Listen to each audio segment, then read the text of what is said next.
ntabwo nzatinda. Mabuja ateka neza we. Yesu wongeye guhita mbyibuha n'amabuja ndanganya na mabuja.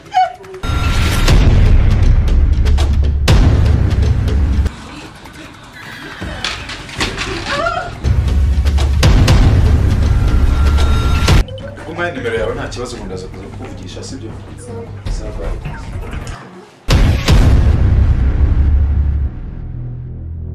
Ndababwiza ukuri yuko uno mushiki wacu no mama Teta nta kindi yazize bambereye mu cyayi.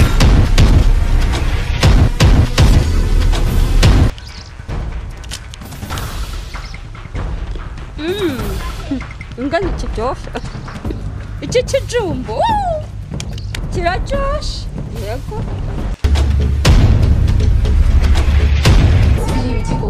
Uziko runo noneho baruroze kuva ku basazi kugera ku bandi.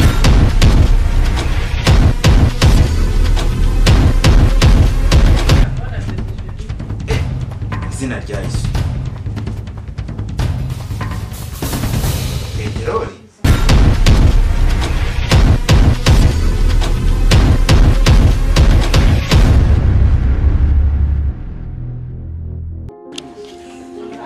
Mana nyagasani akazi tuharanze akavamo ko nta mukozi mfite. Nzabona umukozi byariko. Nzabona bose ana. Imana. Ibibazo. Mubusheri ko kabazi katambunisha ko.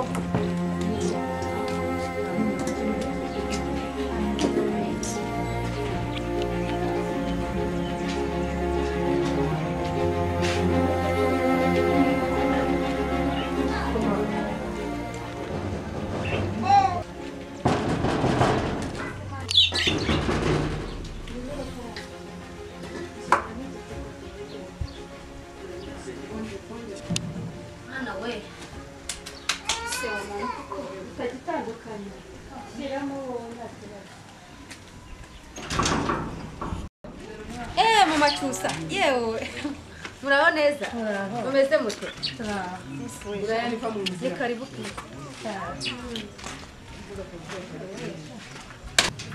akazi karangije rwose uzi ko nabuze umukozi wa mukobwa wasamufite umva ubu ngubu sinkihumeka sinigira gute ariko nabari mukozi nagati twigana dutera story umva akazi karangije Machusa ndakwinginze Sha rero.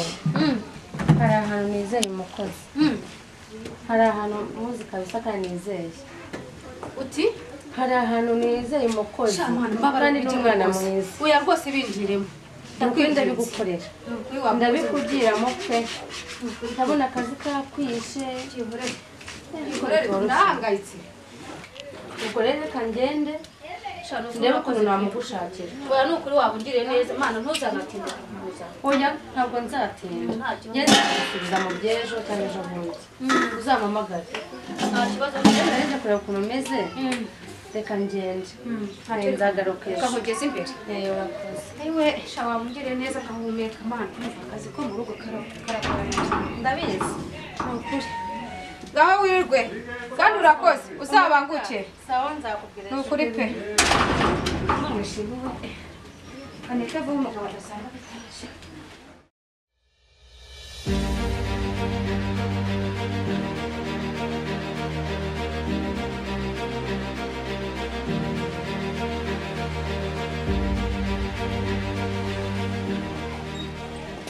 Wa Sheri, wiri wa. Oh, Sheri. Neza Sheri. Nakwanduza yego. Kina makuru. Neza Sheri. Mwana wakazi karanisha. Karibu ariko mufite amakuru. Wa. Makuru meza si? Yego. Yewe.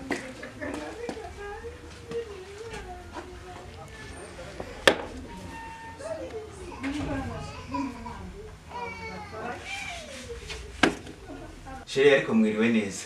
Ya, nisaba Sheri. Sanatwe akazi rwose kari kameze neza. Mwazanira amazi nkaba ndi kunywa. Sheri kamubwire rushamana. Mana, akazi ka hano kanyishe. Reka mbe ntwaye nibura ku mazi. Wihangane ntabwo ibyo birashashije.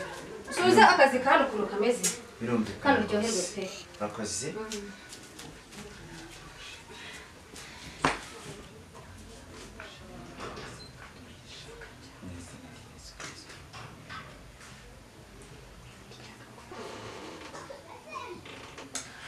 ya none se sheri Karame shushu. ayo makuru meza wahoze umbwira Wa mama cyusa. Yaje ahangaha. Mu gitondo aje kunsuhuza. Arangije arambwira ati ndamusaba umukozi. Amahirwe yagize ahise avuga ati ngiye kuzana umukozi mwiza umva uzi gukora byose.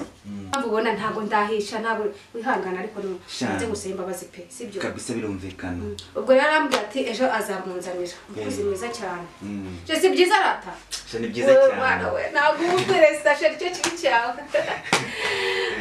Sheri rero urabizi ko ntetse wihangane basi ubu mwayo mazi. Ayinda bandi kumwa kuri aya mazi.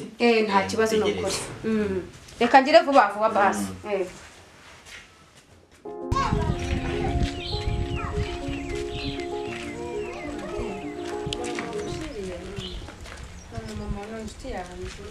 Ariko mbona ntuzansebye. Oya nzakubera umwana. Uzasa n'ukuntu mbere n'ubwenge. Uzambere imfura ntuzanse. Oya ntabwo nagusabye.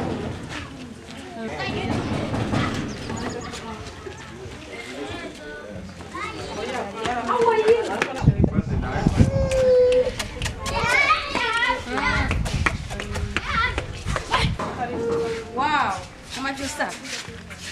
Waramutse? Karibu.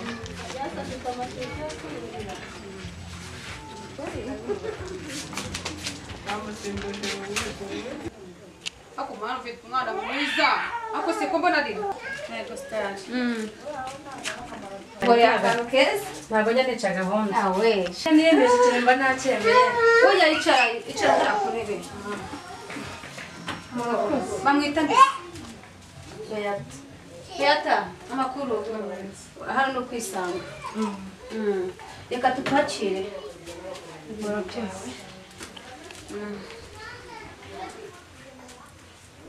Nshaka kuramporeye umva. Ni hahandi numvaga ngiye gusara. Umugabo azaza agasanga ibyo bitarashya mbese ndi kuri stress. Ntabwo naje ngasanga ujagaraye kuri nkababara. Ako disinizeye ko uzana umukozi mwiza mama. Kazi karavuna oya ndamwizeye ni umwana mwiza. Nta kibazo cyo rwose. Yewe. Beata we. Reka tube tuganira. Ngwino mba nkweretse. Buri hano hanze nkwereka utuntu gukora. Hano kuri urakoze bakore. None se urakoze muhe. Sha ni umukozi turaturanye. Yego. Turaturanye ariko nta kibazo ndamwizeye pe. Umwana nzi uzishimye. Yageze handi ntabasha aza agasanga ibiryo bitarashya. Akazi ka ntamenye urabizi. Uranzi kuva nacyatwinda. Ndabizi kumubwira. Abayeho ubuzima bwiza ni ngombwa umwana mwiza. Atari abandi babacakuza hari ukunuza n'umukozi aricarutsi ibiki n'ibiki ajya mu rugomo rw'abakozi ibiki n'ibiki. Yitonda. Nari mfite umukozi urabizi. Louise umwe nirukanye. Ibintu yankoreye akajya ku meza agacira amaguru ku meza wamubwira ngo ibiki n'ibiki ari umwana ukozi w'ikigoryi w'umurundi we base ko nabonaga yitonda. Oya uramukozi yari ikigoryi cyokoze ariko shaka gutsa niyo Imana byaba ari byiza. Ndabizi na ejo narahageze nsanga ukuntu n'umukunuka birandya birenga mu fomu ariko ntacyo ubwo uzambwira. Hanyuma rero urabona ko nabiguzaniye umukozi nanjye njya kubishaka icyo nkora mu rugo ubwo uzakomeza umbwire. Ni ukuri urakoze ni ukuri tubaherekeze. Mana wesha nuko ndishimye pe ubyumva nkukura ni ukuri. Ntabwo nateka neza.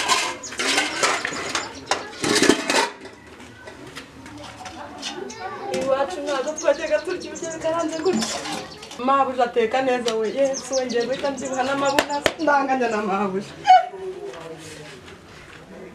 Kiramwitse. Ntabwo ari agashaka. Agasosi wagira ngo harimo inyama.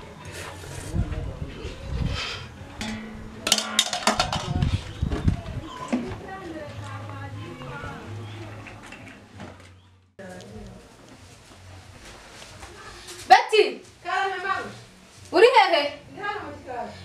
nkubwire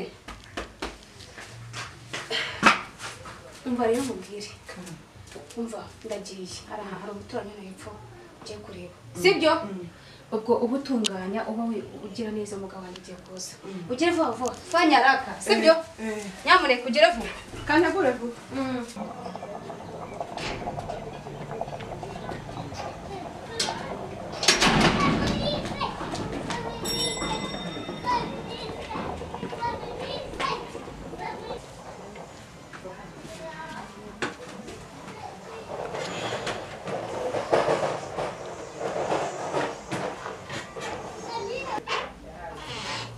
Mwiriwe. Mwiriwe. Akazi kagenze neza.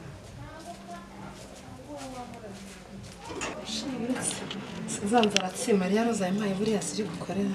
Reka nze gato. Ndebe wenda ngize ishema. Ariko ngize ishaba yabirya naba mutsindiye namwegukana.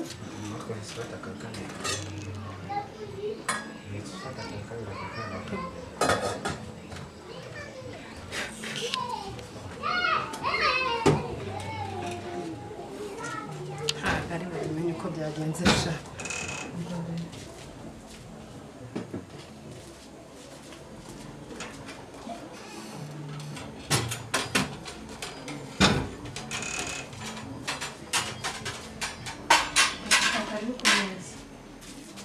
Sawa.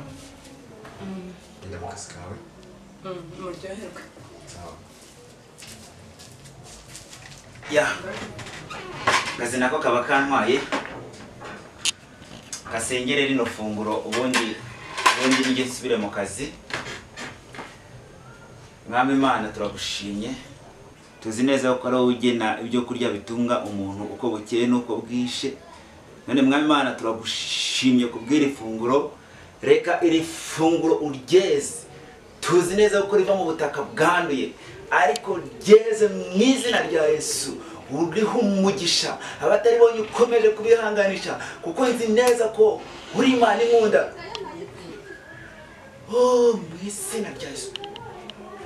Mana riranduye. Urakoze kundinda. Urakoze Yesu.